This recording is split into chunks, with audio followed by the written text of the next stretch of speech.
Біздің ауылдың жайлауы Қоржын-томар дейтін жер. Қоржын-томар екі жағын қоржын секілді бүйірлі, ортасы үзіліс алшақ. Томардың ортасы құрақты көл. Біздің ауыл ылғи күншығыс жағында отырады. Ауыл отыратын жағында Томардың кезең суаты бар.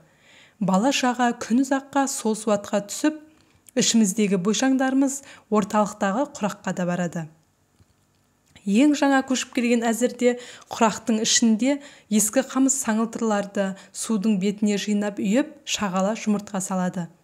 Өзіме тете ағам бар. Менен 2-3 жас үлкен болғанмен, менің бойым оныкінен аласа емес. Суға түскенде көбіне соған ілесіп қамысқа барам. Жалтыр тайыздап сала береді. Жұмыртқа іздейміз. Кей жерлерде су бетінде қалқыған ұя, шағып тастаған жұмыртқаның қабықтары кездеседі. Балапанын шығарып әкеткен ғой дейміз. Кей кездерде ырсымыз жеңсе, қалқыған ұяның үстінен таптарғыл болып жатқан шағаланың кішкене сопақ жұмыртқасы кездеседі. Ел биыл жайлауға соңырақ көшіп келген. 2-3 күннен бері Қоржын-томарды аралап бітірдік. Мәз жұмыртқа тапқамыз жоқ. Қоржын-томардың күнбатыс жағындағы өзектің аңғарында Қарақоға дейтін кішірек көл бар.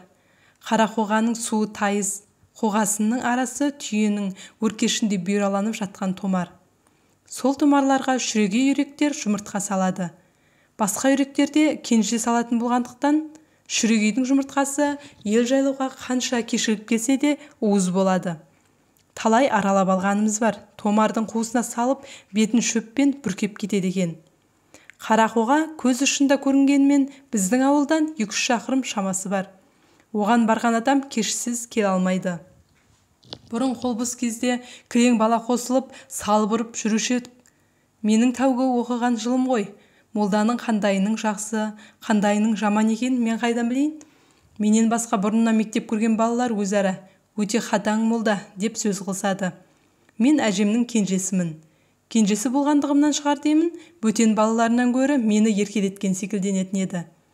Киіз үйге шыққан соң мені молдаға тәу апарып бергенде де, молдекесі кенже балам еді, өзі өте қорқақ, тым ұрса бермессіз деген. Оның үстіне бейсенбі сайын тоңмай болса, жұқа нан пісіріп, молдекемді қонақ қыламыз. Қонаққа ылғи мен өзім шақырамын. Молдекесі шәкіртіңе батаңды берші деп келген сайын, әжем 5 тиынды қара бақырды бармағына қыспай жіберген емес. Осындай мәпелегеннің арқасында мен таяқтан сау болдым. Басқа балалардың бәрі де жұма сайын шақырады. Шақырмайтын жалғыз-ақ Түйебай. Түйебайдың әкесі көрші ауылдағы Ермағанбет дейтіндей малайлықта. Қатыны 2 баласы біздің ауылда. Жұлым-жұлым қара үйі бар. Ата жөнінмен бәрімізбен тумалас. Қатыны Есмағанбеттің үйінің малын сауады. Түйебайды шешесі молдаға берді. Түйебай тентектеу, көбіне шешесінің тілін алмайды. Сол көшін алайын дегендіктен бе, шешесі молдаға тәу апарғанда, тентек болса ұрып қой, еті сенікі, сүйегі менікі деді. Бәріміз бірге оқыдық. Сабақтаспыз. Зеректігі бізден кем емес, бірақ бастап оққаннан-ақ Түйебайға молданың қылығы келіспеді. Алғашқы кездерде ақмақ, қайуан деп сөгетін болды.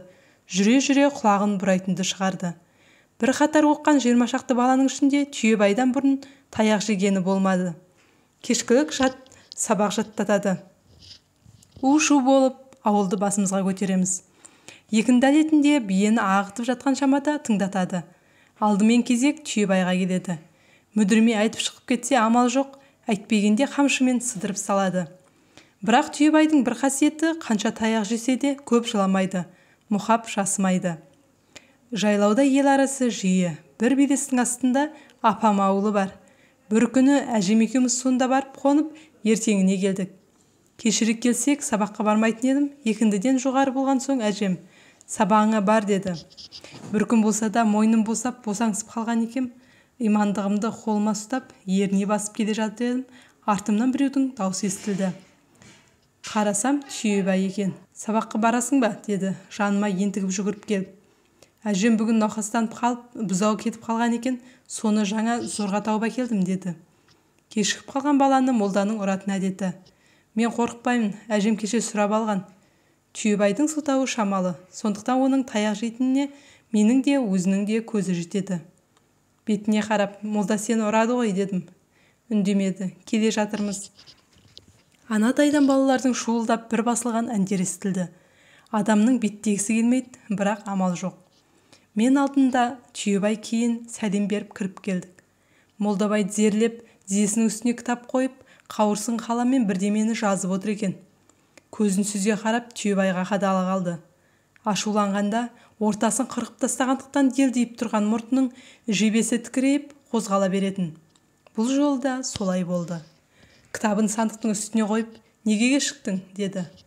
Түйебай үндемей тізелеп бүкірейіп отырып, имандығын аша бастады. Үндемеген сайын молданың ашуы үдейін деді. Неге үндемейсің доңыз, жат бері, деп қолындағы екі айыр қамшысымен сандығының жанын көрсетті. Түйебай барып жата алмады. Сен тіл алмайтын кім едің, деп молда қамшымен осып жіберді. Түйебаймен қатар отыратын. Екі айыр қамшының бір тармағы көйлекшең иығыма тиіп кеткенде ыршып түстім. Түйебай молдеке деп өкіріп қоя берді. Басқа балалар таңсық көргендей, алғашқы кезде баяулаңғырап оқса да, қамшы тарсылы шыққан соң бәрі де дауыстарын үдете бастады. Түйебай өксігін баспай кешке шейін жылады. Оқы деп молда құлағын бұраса да, алақанмен шапалақтаса да, жылауды үдетпесе қойған жоқ. Екінді әлетінде жат сабақ тыңдатты. Мен білмей қалдым. Ақмақ деп молда қамшысын көтеріп алғанда, жаным шығып кетті ме екен деп еңіреп қоя беріппін. Бірақ ұрмады. Басқа балаларды жіберіп, Түйебай екеумізді алып қалды. Екеуміз жылап отырмыз. Күн бата босатты. Бәледен құтылғанда жүгіре басып жөнелдік. Түйебай өксігін әлі басқан жоқ. Ауылға жақындай бергенде маған қарап көзін жеңімен сүртіп, сен ертең келесің бе, деді. Сен ше?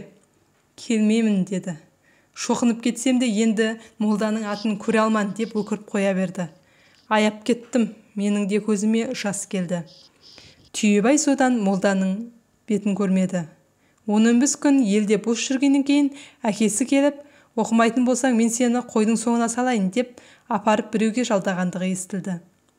Әдекенше жаздың қызықты кезі кетіп жұрт шөп шабуға кірісті. Әлі келетін үйлер қостап шықты. Біздің үйдің қостап шығаратын әлі жоқ. Шөп шабарда жылда өзенге көшетінбіз. Биыл да көшпек болды. Көшумен бірге менің оқу мәселемде қозғалды. Бір сыпырасы байдың үйіне тастап кет оқысын деді. Әжем онша сыңай бере қоймайды. Әжемнің қалпын сезген соң қалмаймын деп қиғылық салдым. Ақырында менің тілегім қабыл болып, үймен бірге кететін болдым. Байдың үйінен көшуге пар өгіз сұрап алды. Түс ауа үй жықтық. Бізбен бірге көшетін 45 үй. Бесін кезінде көш жөнелді. Құлын күнінде жездемдікі берген торы құнанды ерттеп мініп алып, Тәңірберген шалмен екеуміз сиыр айдадық. Күн ыстық, бұрқыраған жолдың шаңы тіп-тіке аспанға ұшады. Ұзамай Алакөлдің тақырына жеттік. Жолдың күншығыс жағында бір кішкене қарақоға бар. Қарақоғаның басында жусаған қой көрінді. Сиырдың соң аяғына ішім пысып келе жатқандықтан құнанымды борбайлап жіберіп, шауып отырып жетіп бардым. Шетте жатқан қойлар дырылдап үркіп жүгірісті. Қойдың көз жағынан шай-шайлап бір бала түре келді. Түйебай, шұрқырастықта қалдық.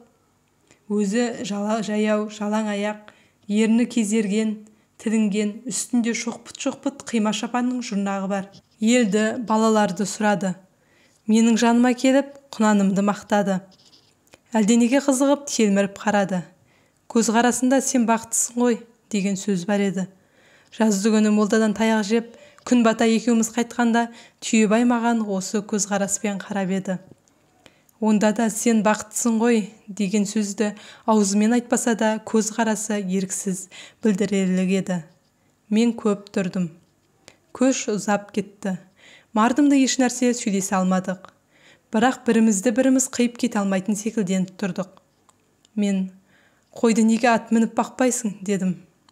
Аты болса екеуміз жарыссақ, адам айтқысыз қызыққа бататын секілдендік. Ол күрсінді. Ат бермеді, деді. Молданың ұрып жәбірлеген секілді, байдың да ат бермей жәбірлегені көрінді.